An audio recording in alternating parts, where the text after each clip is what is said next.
कि पतंग चाहे कितनी भी ऊंचाई में उड़ना चाहे, लेकिन डोर तो नीचे जमीन पे खड़ा कोई पकड़ कर रखता है, तभी उसकी ऊंचाई ऊपर संभल कर रहती है। नीचे की डोर अगर छूट जाए, पकड़ने वाले ने अगर धरती का साथ अगर पतंग ने छोड़ दिया, तो वो कटी पतंग हो जाएगी, विलीन हो जाएगी अज्ञात में, उसका कुछ पता नहीं चलेगा।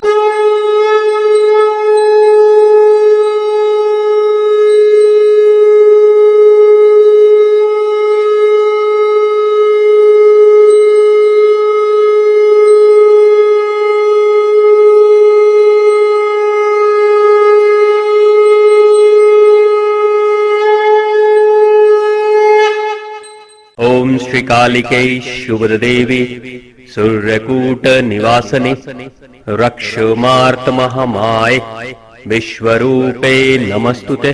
मैं आपको बता रहा हूँ एक छोटी सी बात, शायद हम भारतीयों को इसके महत्व का पता नहीं है। आप सभी माताओं को याद होगा 87-88 में भारत में एक विचित्र घटना घटी थी। 87-88 में महाभारत और रामायण नाम के 2 टीवी सीरियल्स आए थे, याद है ना?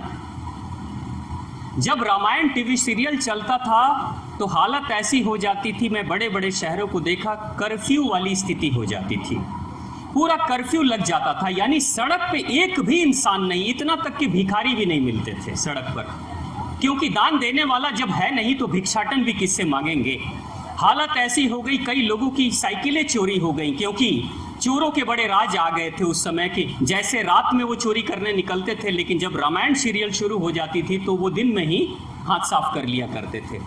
रामायण के उस सीरियल के समय में पूरे भारत में जिस तरीके का माहौल बना, उस माहौल को पूरी दुनिया देख रही थी। जब B.R. चोपड़ा का महाभारत आया, और उस समय जब टीवी सीरियल के सामने, आपको पता है जिन घरों में टीवी खरीदने की क्षमता नहीं थी, उन घरों के लोगों ने कर्ज लेकर टीवी खरीदा था, और जिस घरों में एक टीवी हुआ करती थी, पूरे मोहल्ले के लोग भीड़ लगा दिया करते थे वहां पे। ये 2 सीरियल को तो हमने सिर्फ टीवी सीरियल की तरह देखा, लेकिन दुनिया के वो देश जो हर समय दूसरे सरकारों की सत्ता में हस्तक्षेप करती हैं, वो सारी सरकारें बहुत ध्यान से इस चीज को देख रही थी कि ये क्या घटना घट रही है भारत में।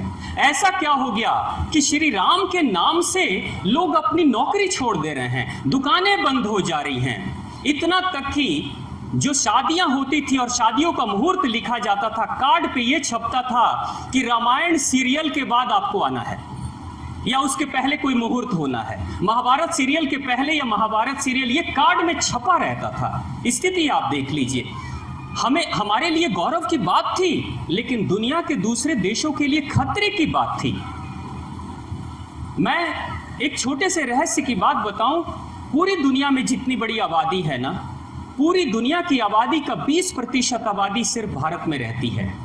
दुनिया की जितनी बड़ी कंपनियां हैं, मल्टीनेशनल कंपनियां हैं, ये हमेशा चाहती है कि हम किसी ऐसे देश में जाएं जहां ज्यादा से ज्यादा कस्टमर मिल जाए, ज्यादा से ज्यादा लोग हमें मिल जाए, ज्यादा से ज्यादा हमारा व्यापार खड़ा हो जाए।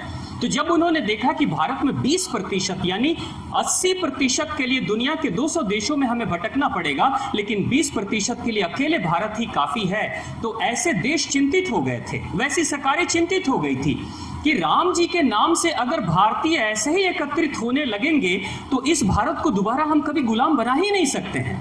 इनकी सत्ता, इनकी शक्ति इतनी मजबूत रहेगी, कभी इनको गुलाम नहीं बनाया जा सकता। उसी के बाद भारत में बहुत तरह के षड्यंत्र शुरू हो गए। अब हमारे राम को बांटना शुरू कर दिया गया। ये 88, 89, 90 के आसपास की घटनाएं घटी हैं।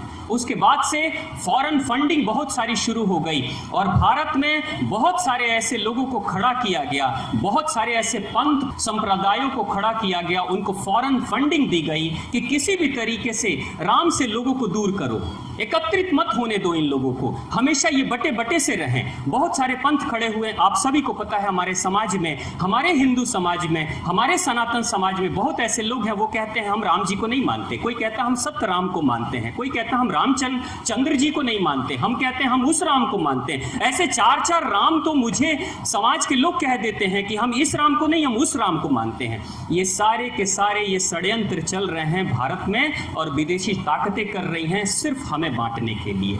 और यही काम अंग्रेजी सरकार ने भी पहले किया था, मुगलों ने भी यही काम किया था कि भारत के कुछ अच्छे लोगों को बांट दो और बड़े लोगों को, संपन्न लोगों को कोई पद पे बैठा दो और उनसे कमजोर लोगों का शोषण कराना शुरू कर दो। और जब कमजोर लोगों का शोषण ये भारतीय लोग करने लगेंगे तो कमजोरों से मिलते थे अंग्रेज और कहते थे, देख रहे हो ना, तुम जिनको अपना भाई कहते हो, जिनको भारतीय कहते हो, यही तो तुम्हारा शोषण कर रहे हैं। तो भारतीयों को लगता था हाँ, उनका शोषण, हमारा शोषण वो कर रहे हैं, तो अंग्रेज कहते थे हमारे साथ मिल जाओ।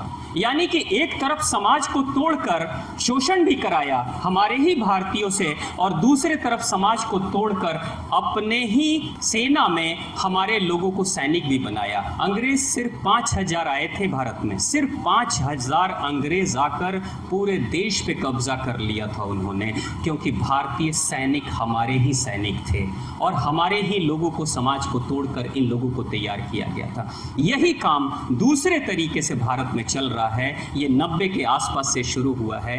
एक खतरे की घंटी बज रही है। मैं सभी अभिभावकों से, सभी माताओं से प्रार्थना करता हूं, अगर मन के किसी कोने में, आपके मन में कहीं जाति का भेद हो, ऊंच नीच का भेद हो, गरीब अमीर का भेद हो, अगर कम पढ़े लिखे और पढ़े लिखे का भेद हो ना, मिटा डालो इसको। नहीं तो ये वो दीमक है जो खा जाएगा हमारी सभ्यता को, हमारी संस्कृति को। आपको पता है ना कश्मीर में क्या हुआ? कश्मीर के लोग सब अपने अपने घर बना रहे थे, बहुत अच्छे अच्छे घरों का निर्माण कर रहे थे, सब अपने बच्चों की पढ़ाई में लगे हुए थे, बहुत बढ़िया भविष्य बनाएंगे, समाज से हमें कोई लेना देना नहीं।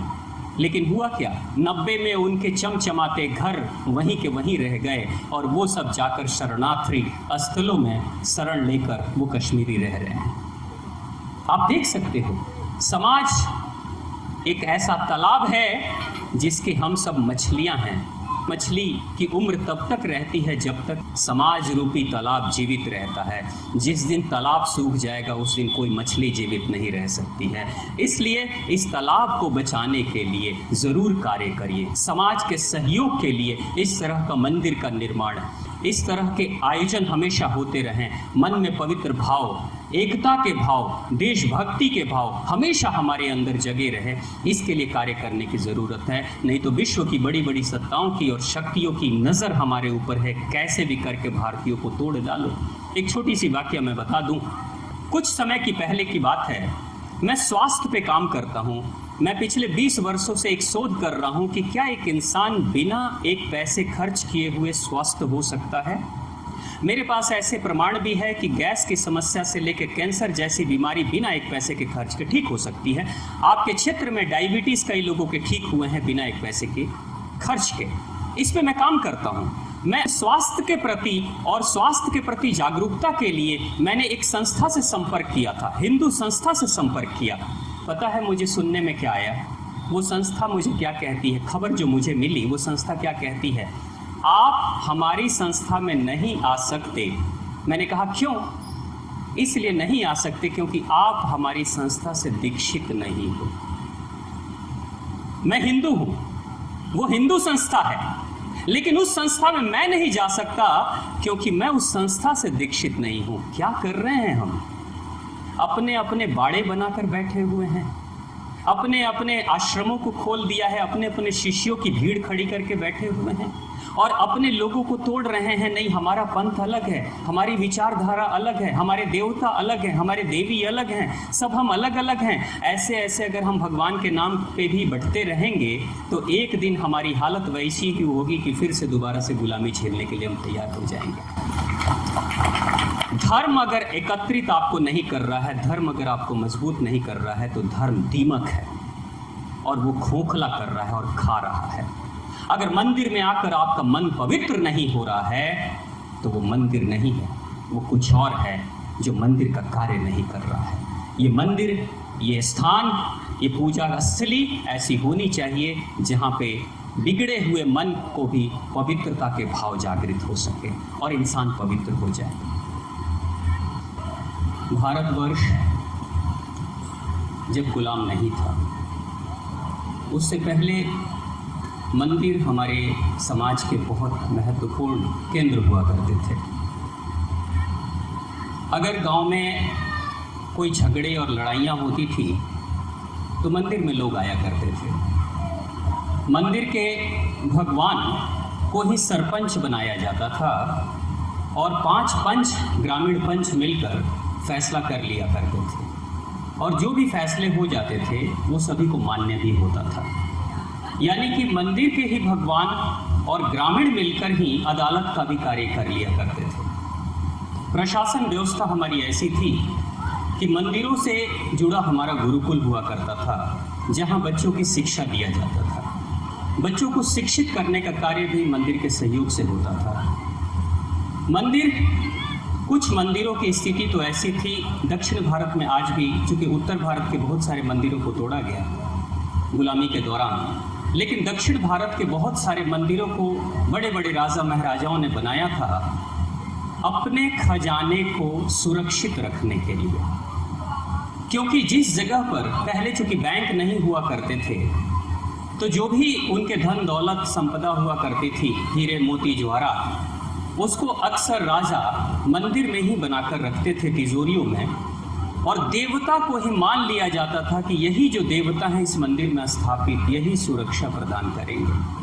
आप सोच सकते थे कि भारत की संस्कृति कैसी थी। भारत की संस्कृति में इंसान सबसे ज़्यादा, पूरी दुनिया में अगर सबसे ज़्यादा महत्वपूर्ण कोई चीज़ होती है तो इंसान के लिए धन दौलत, लेकिन उस धन दौलत को भी भगवान के भरोसे हम छोड़ दिया करते थे। आज जब भगवान के भरोसे की बात होती है तो कई बार लोग कहते हैं कि हर बात में आप लोग कहते हो भगवान का भरोसा है, राम जी का भरोसा है, राम जी जैसा चाहेंगे वैसा ही होगा।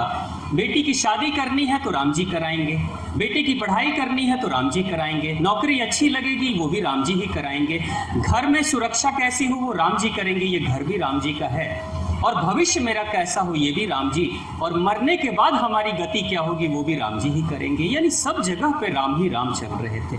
यानी सच्चे अर्थों में सबरी की हालत हम सब की थी।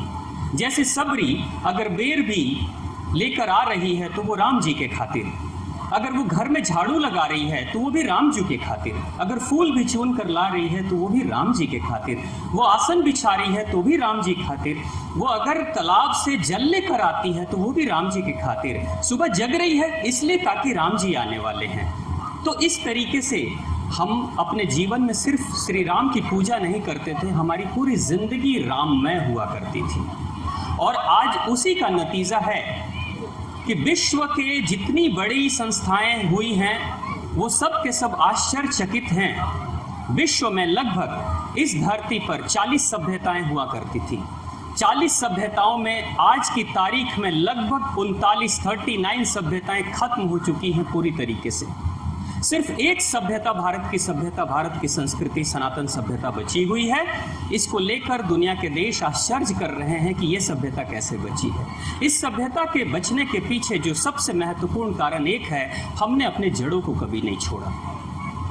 दुनिया के लोग पतंग की तरह उड़ना चाहते थे, आकाश की ऊंचाई में उड़ना चाहते थे, हम भी उड़ना चाहते थे, लेकिन हमें और हमारे पूर्वजों ने सिखाया था, हमें पता था कि पतंग चाहे कितनी भी ऊंचाई में उड़ना चाहे, लेकिन डोर तो नीचे ज़मीन पे खड़ा कोई पकड़ कर रखता है, तभी उसकी ऊंचाई ऊपर संभल कर रहती है।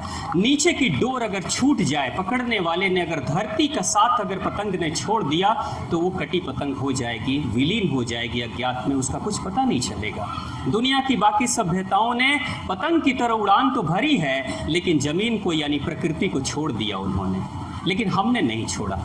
आज उसी का नतीजा है। निश्चित तौर से 1000 वर्षों की गुलामी में हमारी सभ्यता कुछ कमज़ोर हुई है, लेकिन यही मंदिर हैं, यही गुरुकुल हैं, यही हमारे पूर्वज गुरुजन हैं और हमारी सभ्यताएं हैं जिसके कारण से अंग्रेज, मुगल सभी आए, लेकिन भारत की सभ्यता को नष्ट नहीं कर पाए। हमारे इन मंदिरों के कारण से हमारी सभ्यता बची है। समाज जैसा भी हो, हर समाज के बीच में एक मंदिर हुआ करता था शुरू से। आप देखते हैं ब्रह्म बाबा का स्थान यहाँ बना हुआ है। आपने देखा होगा गांव में पश्चिम दिशा में दुर्गा माता का मंदिर हुआ करता है। आज भी गांव में आप देखेंगे पश्चिम दिशा में दुर्गा माता का मंदिर, साथ में नीमिया माँ रहती है, नीम का पेड़ वहाँ रहता है। उसके पीछे बहुत वैज्ञानिक कारण था कि जब कभी भी पश्चिम से हवा बहेगी तो नीमिया माई की जो शुद्ध वायु है, नीम के कारण से जो वायु शुद्ध हो गई है, वो पूरी तरीके से वो शुद्ध वायु पूरे गांव में फैलेगी और किसी तरह के हैजा, मलेरिया जैसी बीमारियां नहीं फैलेगी। ये वैज्ञानिक शोध के आधार पर हमारे ऋषियों ने ऐसा बनाया था, इसलिए पश्चिम दिशा में दुर्गा माँ के मंदिर बनाए जाते हैं। मंदिरों में आपने देखा होगा कि चावल अच्छा आ जाता है आपके घर में, और वही निमंत्रण हुआ करता था। अब तो हम निमंत्रण कार्ड छपवाते हैं ना, पहले वही निमंत्रण होता था। आज अमेरिका के भी वैज्ञानिक इस पे शोध कर रहे हैं कि चावल में आखिर वो क्या गुण है जिसके कारण से भारत के लोग चावल को इतना पवित्र मानते हैं। शादी ब्याह सभी तरह के शुभ कर्म में चावल को पीला करते हैं हम। एक तो पीला जो है वो हल्दी है, वो एंटीबायोटिक है जिसमें एंटी कैंसरस प्रॉपर्टी है, लेकिन साथ में जो चावल है उसके अंदर खुद के उसके अणु और परमाणु की शक्ति बड़ी ही निराली है। इसलिए हमारे तिलक पे भी हम लोग अक्सर चावल लगाया करते हैं। वो गणपति गणेश का एक तरह से उनका स्थापना है जो हमारे मस्तक पे होता है ताकि हमारी जो दृष्टि है वो शुभ हो जाए। एक छोटी सी बात मैं बताऊं, हम भारत में हैं तो अक्सर भारत के इस महत्वपूर्ण परंपरा को शायद हम भूल रहे हैं। लेकिन कुछ दिन पहले की बात है, जर्मनी में एक बहन जी रहती हैं, उनसे जब मेरी बात हो रही थी तो उन्होंने कहा, स्वामी जी जब हम लोग भारत में थे ना तो मंदिरों के महत्व को हमने नहीं समझा, लेकिन जब से हम जर्मनी में रह रहे हैं तब से हालत ऐसी है, प्रत्येक रविवार को हम जरूर मंदिर में अगर कोई कार्यक्रम हो रहा हो, कोई सत्संग प्रवचन या भारत से कोई संत आ रहे हों, तो सारा कार्य छोड़कर हम प्रत्येक रविवार को सबसे पहले अपने मंदिर में अपने बच्चों को भेजते हैं और बच्चे जाते हैं, सत्संग प्रवचन सुनते हैं, फिर आते हैं। यानी हालत ऐसी है कि वो एक दिन का सत्संग प्रवचन मंदिर का अगले 6 दिनों तक बच्चों का मन शांत रखता है। भारत के वो लोग जो जर्मनी में हैं, ऑस्ट्रेलिया में हैं, अफ्रीका में हैं, दूसरे देशों में उस चीज़ के महत्व को समझ रहे हैं, लेकिन धीरे धीरे हम भूल रहे हैं। आपको बताऊं, एक बहुत बड़ी कंपनी है एप्पल के नाम से, आप लोग, एप्पल का मोबाइल बहुत फेमस है, एप्पल के कंप्यूटर बहुत फेमस है दुनिया में। एप्पल का जो मालिक था स्टीव जॉब्स दिवालिया हो गया था, उसकी सारी कंपनी बंद हो गई थी, बैंकरप्टेड हो गया था, लगभग मानसिक रोगी हो चुका था। उसी समय किसी ने कहा कि जब ऐसी विषम परिस्थिति है, जाओ एक बार भारत घूम कर आओ। स्टीव जॉब्स भारत आता है। भारत में 9 महीने वो रहा था, हिमाचल प्रदेश में, दिल्ली में, कई जगहों पे, हरिद्वार वगैरह वो गया। जब यहाँ आया और मनीषियों को, ऋषियों को देखा था, संतों को देखा था, वो मुंडन कराते हैं, चोटी रखते हैं। स्टीव जॉब्स ने अपने सारे बाल कटवा दिए थे, चोटी रखता है वो। मंदिरों में, आश्रमों में जाता था और दान मांग कर खाया करता था। 9 महीने लगातार यहाँ ध्यान तपस्या करता है और 9 महीने के बाद जब वो जाता है तो एक ऐसी कंपनी का निर्माण करता है कि आज दुनिया में एप्पल सबसे बड़े ब्रांड का नाम है, जो एप्पल कंप्यूटर के नाम से जाना जाता है। अमेरिका में भी और दूसरे देशों में भी वो जाता था, अगर उसको भूख लगती थी तो वो ढूंढता था कि भारतीय मंदिर कहाँ है, हिंदू मंदिर कहाँ है, उसी मंदिर में जाकर वो प्रसाद ग्रहण करेगा। एक क्रिश्चियन होकर भी उसको पता है कि मंदिरों का महत्व क्या है, एक क्रिश्चियन को पता है कि भारत की संस्कृति का महत्व क्या है। लेकिन हम भारतीय इनसे दूर होते चले जा रहे हैं और हम अपने बच्चों को कह रहे हैं कि इन सब चीज़ों में नहीं, अब तो हमें विज्ञान पढ़ने की ज़रूरत पड़ रही है। मैं आपको खुद बताऊं, मैं खुद एक विज्ञान का छात्र हूं। विज्ञान जब मैंने पढ़ाई की तो विज्ञान पढ़ने के बाद मुझे यही लगा कि विज्ञान ने सबसे ज़्यादा बेचैनी मेरे मन में भर दी थी। बेचैन करने का सबसे आसान तरीका विज्ञान के पास में है, लेकिन अगर मन की बेचैनी शांत करनी है तो आपको अध्यात्म के रास्ते पे चलना पड़ेगा, आपको हिंदू धर्म के रास्ते पे चलना पड़ेगा। मन की शांति अगर कहीं है तो वो हिंदू धर्म में है। इस परंपरा को बचाए रखने के लिए, सुरक्षित रखने के लिए हम सभी के सहयोग की ज़रूरत है। धन्यवाद।